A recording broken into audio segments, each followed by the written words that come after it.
काल चक्र में मीन्स कि जैसे हम लोग माँ के गर्भ से जन्म लेते हैं,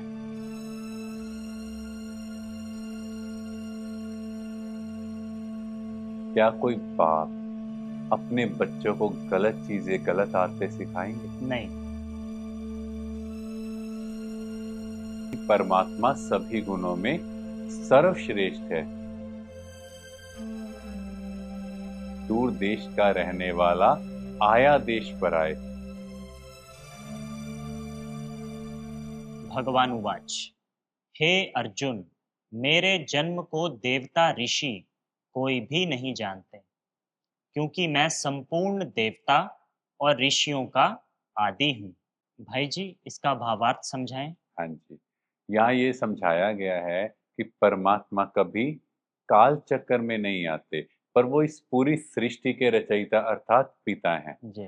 वो काल चक्र में मीन्स कि जैसे हम लोग माँ के गर्भ से जन्म लेते हैं, तो इसीलिए हमें इस सृष्टि के अंदर जो भी नियम कायदे बने हुए हैं, हमें उनको पालन करना है। और सृष्टि का, प्रकृति का नियम है परिवर्तन का।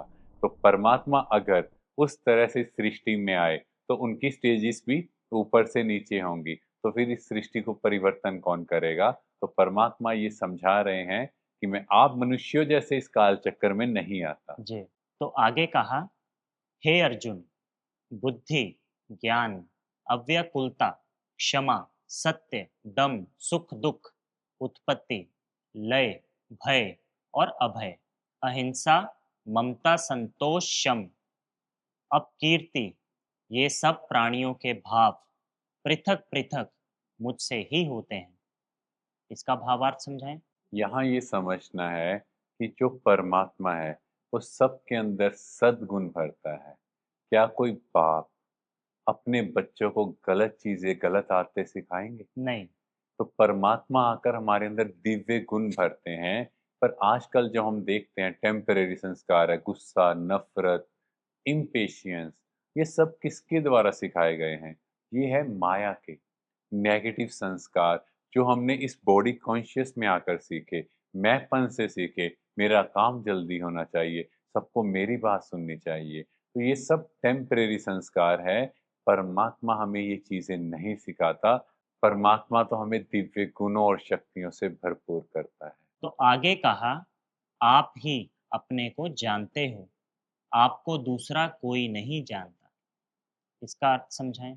जैसे हम भी बात करें, मेरे पेरेंट्स मेरे बारे में क्या सोचते हैं, मेरा भाई मेरे बारे में क्या सोचता है, मेरी वाइफ मेरे बारे में क्या सोचती है, और मेरे बच्चे मेरे बारे में क्या सोचते हैं, क्या सब सेम सोचेंगे? नहीं।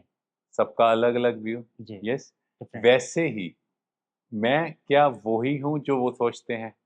नहीं। मैं अलग हूँ। अलग, डिफरेंट। मीन्स लोगों का परसेप्शन, डिफरेंट रिलेशंस का जो परसेप्शन है और जो मैं हूँ, वो दोनों अलग हैं। वैसे ही परमात्मा ये समझा रहे हैं कि मैं अलग हूँ। मुझे सिर्फ मैं ही जानता हूँ, आप नहीं जानते, जब तक परमात्मा आकर स्वयं का परिचय नहीं देते। इसको हम एक कहानी से समझते हैं।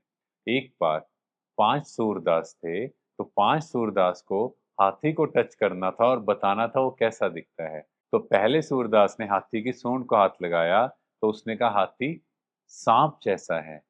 दूसरे सूरदास ने हाथी के कानों को पकड़ा, उसने कहा हाथी तो पंखे जैसा है। तीसरे सूरदास ने हाथी की बॉडी को टच किया, उसने कहा हाथी तो दीवार जैसा है। चौथे ने हाथी के लेग्स को पकड़ा, तो उसने कहा हाथी तो खंबे जैसा है। और पांचवें सूरदास ने हाथी की पूंछ को पकड़ा, उसने कहा हाथी तो रस्सी जैसा है।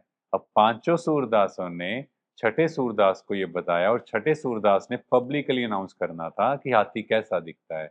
तो उसने कहा हाथी परिवर्तनशील है, कभी वो सांप बन जाता है, कभी वो रस्सी बन जाता है, कभी दीवार बन जाता है, मतलब वो बहुरूपिया है। तो ऐसे ही परमात्मा के बारे में जिसके मन में जो भाव आया, जिसने जो कहा, उसको सत्यवचन महाराज कह दिया। पर इसीलिए पर सॉरी कह दिया, इसीलिए परमात्मा स्वयं आकर अपना परिचय देते हैं कि मैं कैसा दिखता हूँ। भगवान उवाच, मैं प्रकाशमान वस्तु में सूर्य, तारागणों में चंद्रमा, वेदों में सामवेद, देवताओं में इंद्र, पर्वतों में सुमेरु, महर्षियों में भृगु, देवऋषियों में नारद, हाथियों में ऐरावत, नागों में शेषनाग और दैत्यों में प्रहलाद, अक्षरों में ओंकार और सत्य वालों में सत्य मैं हूँ। संपूर्ण प्राणियों के उत्पन्न करने का बीजभूत कारण भी मैं ही हूँ। यह सब जगत मेरे तेज से उत्पन्न हुआ जान। भाई जी, इसका भावार्थ बताएं। तो यहाँ ये समझाया गया है, जितनी भी हमने बातें की, चाहे असुरों की, देवताओं की, सबकी टॉप क्वालिटी की बात की कि परमात्मा सभी गुणों में सर्वश्रेष्ठ है। उनकी एनर्जी इस सृष्टि के कण कण में विद्यमान है। मीन्स उनकी एनर्जी से ही ये पूरी सृष्टि चल रही है। जी। और परमात्मा के बारे में कहा भी जाता है, ऊंचा तेरा नाम, ऊंचा तेरा काम और ऊंचा तेरा धाम। यस, ऊंचा तेरा नाम कि उनका नाम ऊंचे पे सबसे ऊंचा। ऊंचा है, सबसे ऊपर। ऊंचा तेरा काम कि उनका जो काम है वो सर्वश्रेष्ठ है। क्या कार्य है? इस कलयुगी सृष्टि को सतयुगी सृष्टि बनाना, पतित आत्माओं को पावन पावन बना। बनाना। और धाम मतलब रहने का स्थान। तो परमात्मा परम धाम का निवासी, इसीलिए गायन है, दूर देश का रहने वाला आया देश पर आए।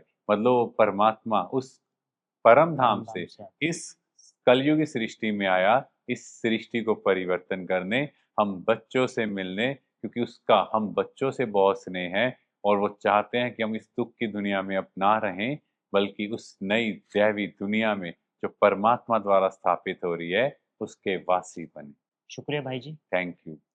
तो मित्रों, आज के अध्याय में हमने परमात्मा की महिमा पर चर्चा की। परमात्मा की महिमा के बारे में जाना कि वो सर्वश्रेष्ठ है, सर्वशक्तिमान है, सभी समस्याओं का समाधान है, उससे ऊपर कोई भी नहीं।